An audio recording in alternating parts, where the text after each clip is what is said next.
Greetings and welcome back to yet another episode of the Daily Run, and today we're playing as Apollyon. So I feel like this run just kinda goes to show what I talked about not too long ago, and that is if you're playing a character like Apollyon or Isaac, and you don't have the need to use your active item at all, then that's a pretty good indication that you have a pretty strong run on your hands. And of course this might be like self-explanatory, like it's obvious, duh, if you don't use the D6, that means you're picking up all the good items, but I feel like the dynamics between the Void and the D6 are a bit different, and maybe that sounds a bit crazy when I think about it. In essence, of course, they work the same. You're gonna find a bad passive item, you're gonna reroll it or suck it up, because you would much rather just have a random stat increase or just any other random item from the pool. Of course, if you find an active item, there's a bit of difference there, but essentially what I'm saying is if there is a bad item, you would use your active item, and if there isn't a bad item, of course, you don't have the need to use it, you're gonna pick it up, and your run is gonna be strong just based on that.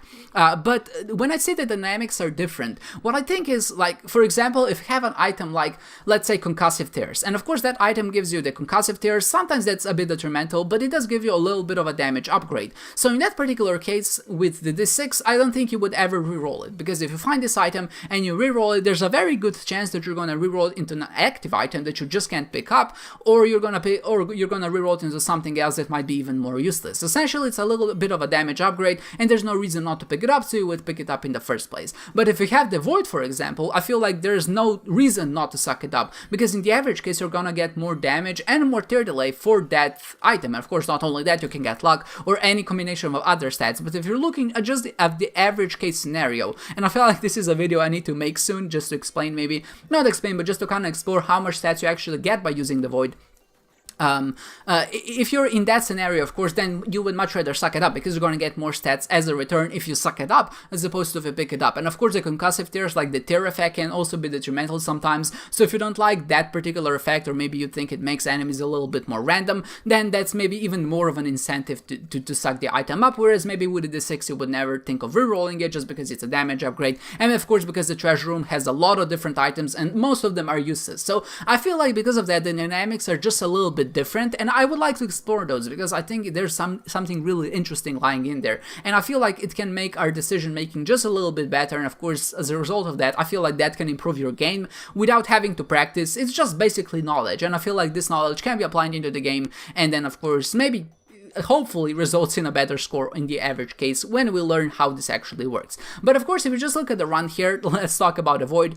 There really wasn't much use for it. I did use it in the library to kind of suck up two pretty good books, Book of Revelations and the Book of Sin, and both of those are great, because they either give you a Spirit Heart, which is good if you try to sacrifice your health, so you just kind of have some more charges on that, and of course the Book of Sin also gives you quite a nice amount of consumables, and not just consumables, sometimes you also get Black Hearts and Spirit Hearts, so they work just as kind of more of a protection. If there is a sacrifice room, we're probably going to be using that not only to suck up the key fragments that we're going to get from the angels, but also to get maybe more plays on the sacrifice room and increase our chance of actually getting to the dark room. But there's something tragic that happened in this run, and maybe it wasn't super tragic, but it was definitely something that kind of caught me off guard, and that is, I checked, of course, I played through the daily, and I feel like I made some pretty good decisions. I played really well. I didn't get hit a lot at all. I think I made the decision to kind of maximize my Shrek bonus, even though I didn't really break the game. I did kind of maximize what I got.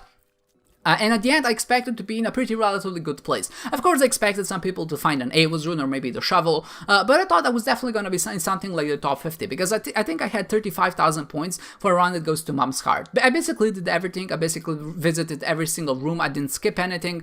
I think the only thing that I did skip was 1 or 2 second secret rooms, and also the challenge room on this particular floor, which shouldn't make that much of a difference. But what I realized, or at least what I saw when I ended the run, is I was at the 100th place. And I was really, like I said, surprised, because I felt like I should be higher, because I feel like I played really well. But this is just one of those things that happen in Isaac sometimes. You feel like you're playing well, but you realize that other people are playing better, or maybe they just got a bit more fortunate than you, and there's really nothing you can do about it.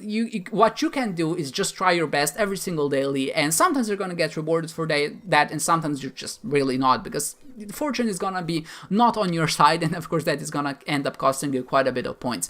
But really what I can do here is just kind of realize or see what other people did. And I'm not really sure where that shovel or Avos rune was hiding. It's very possible it was one of the second secret rooms that I didn't didn't visit, which of course would be my bad because I always had enough bombs to explore. My positioning was, I think, a little bit bad because it was one of those elongated rooms, so it wasn't just a regular 2x2 room, I guess, which means it's very hard to know where the exact position was. So maybe the second secret room was there, just my bomb positioning was a bit off, and for that reason I didn't manage to find it. And of course that is entirely my mistake, and that is something that I should fix, because in this particular daily it might be the difference between getting like 100 plays and maybe even like top 3, just because I maybe didn't find that.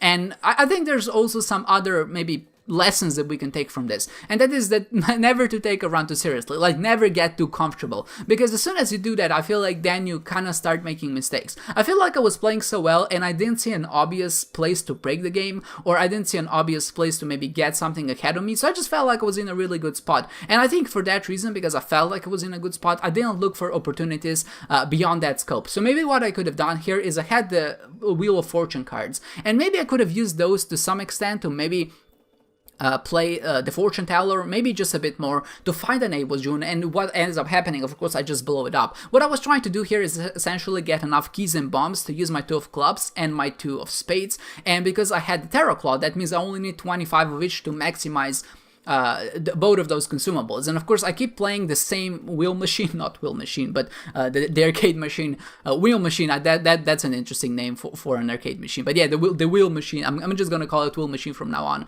So I tried to play it until I got enough keys and bombs, and of course at some point it just ended up exploding on me, and I felt like it was due time, and I just didn't bother with the fortune teller. And I feel like that's something that I should have done, definitely. I had enough money, I could have definitely afforded it, and you never know, maybe I would have just gotten a lucky blank rune or maybe a lucky Avos rune, and I could have used that to get to Shoal, and of course that would end up kind of ranking me in a much better place.